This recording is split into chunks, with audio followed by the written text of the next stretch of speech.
And welcome back to Subculture After Dark. Well, we've got some very special guests on the phone right now. Stellar Circuits have just dropped their second feature album, Sight to Sound. And of course, we've been playing the singles off this amazing album, and we're going to play another one in just a moment. But we thought we would actually get two members of the band on the phone today to talk a little bit about this stunning new album. So welcome to the program, Jesse and Ben.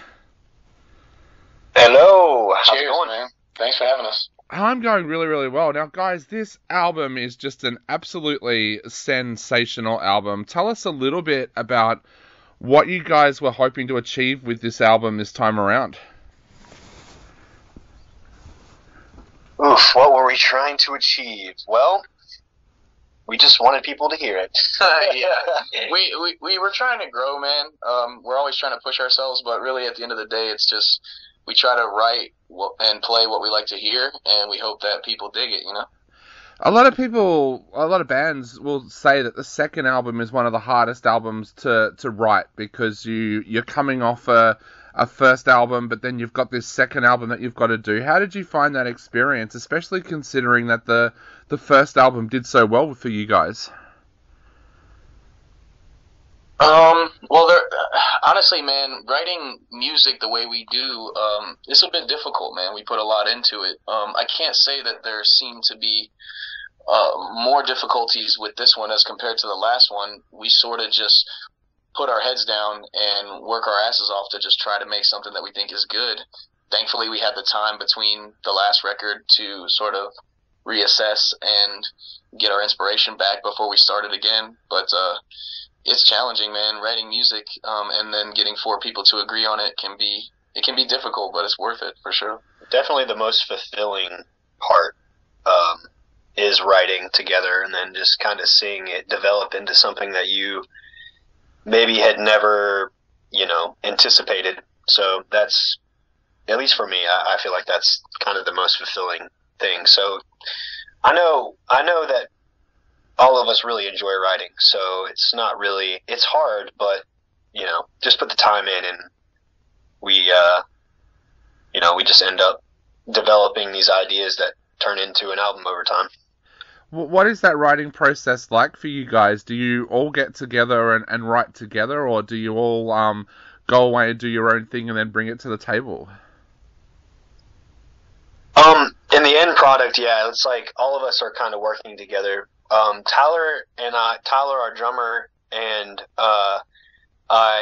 Jesse, because we're not on video, you can't tell who it is, but we kind of just lay down the foundations typically. So like the rhythm sections will be laid down, and then Jared, our guitarist, will come in, lay some ideas down, and then we'll kind of all work together on transitions and whatnot, and like have a solidified idea and foundation down for Ben to work on. So that's typically the way that things go down. Ben, you mentioned in another interview that you really wanted to push past the point of comfort when you were writing music on this album. Tell us a little bit about that process. Where did that take you going past that comfort level?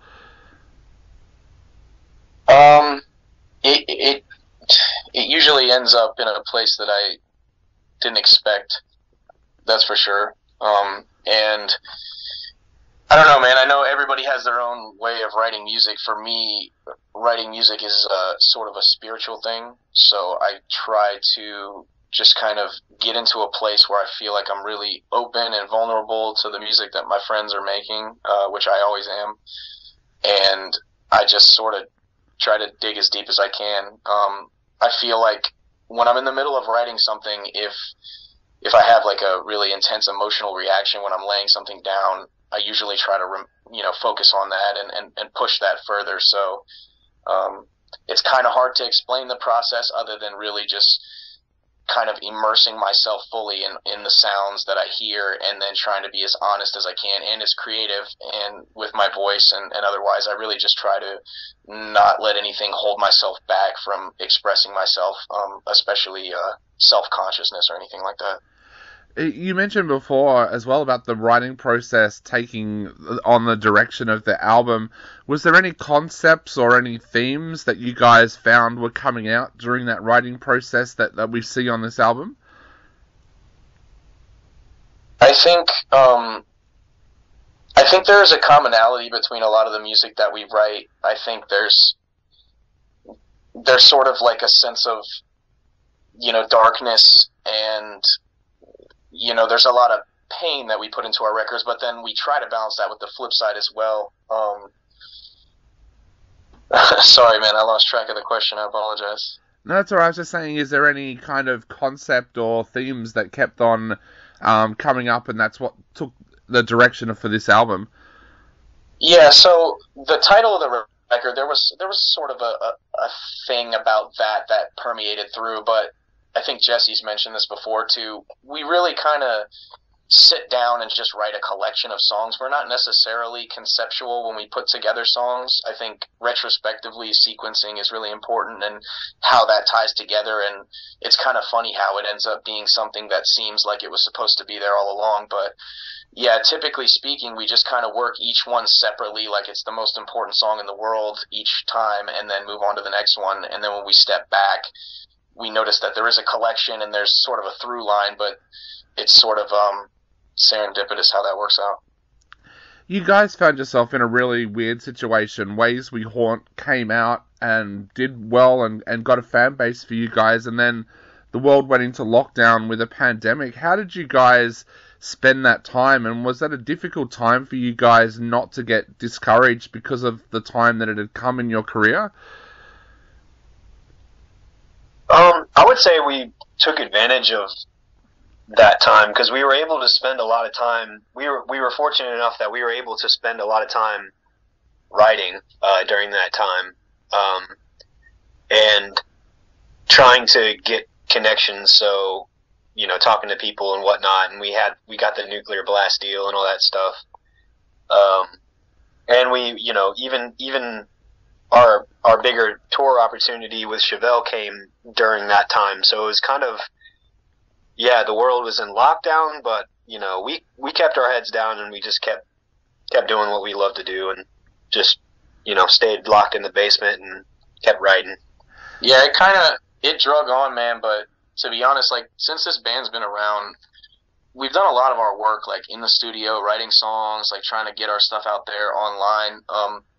We haven't toured as much as some of our contemporaries in the starting years of the band, just because we hadn't really had the opportunity. So, when it was in lockdown and we were writing this record, it wasn't too much different than what we were used to. Like I said, it drug on a little longer than what we were used to, but we use the time like we always do. We get together, we get in the basement, we write music. The deal with Nuclear Blast, tell us a little bit about that. How did that come about, and what does that mean for you guys?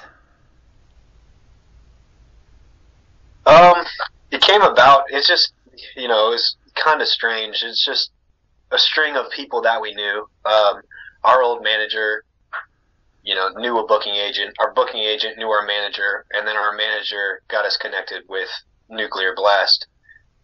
We had a few labels to choose from, but they seemed like the best fit for us. And it was just kind of a domino effect, it's hard to like trace back exactly what it was, but definitely every opportunity led to the next one. Chevelle taking us on tour was a big part of it. I think people hearing our name. Yeah. So, and like what it's done for our band, or what we hope to do with the Nuclear Blast deal is, we just hope that it garners more opportunities and we can get on the road and perform for people more. And because touring has always been a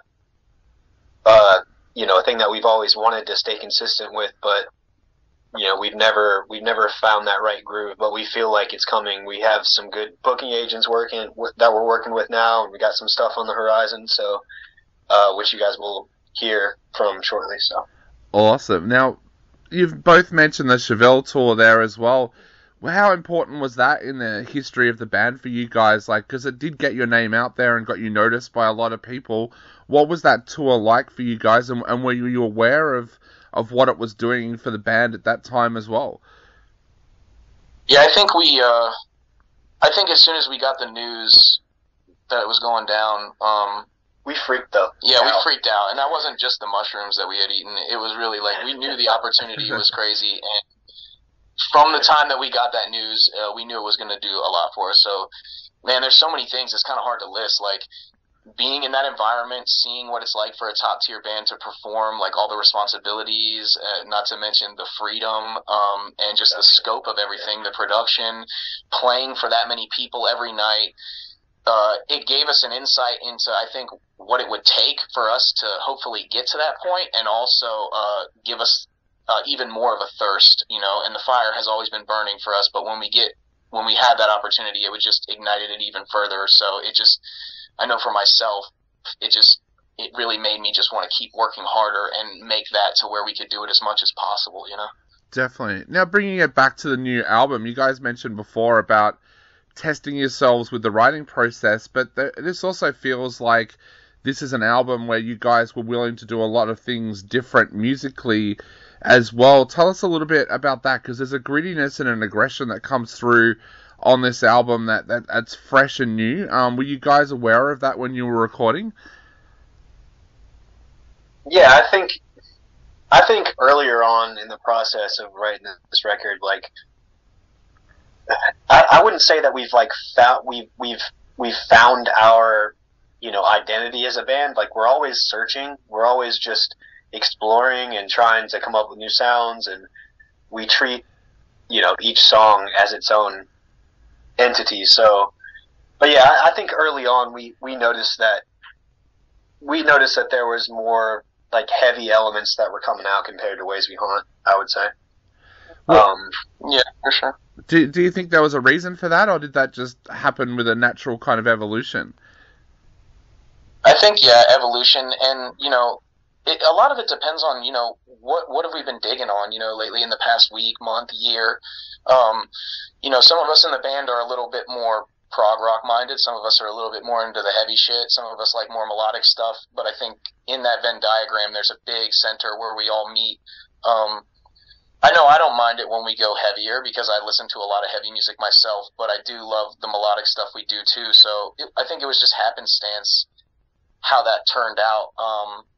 And I know from my perspective, I'm at the whim of where my friends are taking it. But the good news is we hang out so often, we're always kind of in a similar mind state. So anytime I hear what they've been working on, it's almost like it's familiar, even though I've never heard it before. Yeah. Yeah, it's hard to put our finger on like why, you know, what it is. It's just, you know, you're a subject to the environment. So you worked with Jamie King again this time around. Tell us a little bit about Jamie, what he's like to work with, and what you feel he brings to your music. Yeah, Jamie, man, he's a total dude. Like we grew up like 5 minutes down the road from him, and even though we didn't know him growing up, it was crazy when we did Ways We Haunt with him. It was so refreshing to work with somebody of his caliber that also lived right down the road from us. So, and we grew up listening. Yeah, to the band. It's kind of like hard to explain, man, because we come from a town where like there's not a lot of this kind of music going on exactly. So for us to find each other as friends and as a band, and then on top of it have Jamie right down the road to be like, he's our guy, you know, at this point our producer. So it's really cool how that worked out, to work with him, and we're constantly just like blown away by the ease that he just lays stuff down, man. He's so quick when he works, and we can kind of be a little neurotic, so he's the best type of dude to deal with what we got going on. Awesome. Well, guys, we're going to play Pleasure Cruise on our show right now. So what would you like to say to everybody out there, not only before they listen to this amazing single, but before they go out and grab a copy of the album as well? Well, if they grab a copy, then thanks, you know, and even just listening, dude, we appreciate your time for spreading the word about our band and playing our music, and for anybody that listens to it, we love you, man. And we hope to be in Australia, yes, playing shows very soon. Very soon. And we love Australian music. Yeah. We're inspired by Australian music, and we love you guys. Awesome. Well, we cannot wait for that announcement to come through, because we cannot wait to see you guys play live. But for all of our listeners right now, this is Pleasure Cruise by Stellar Circuits. Cheers.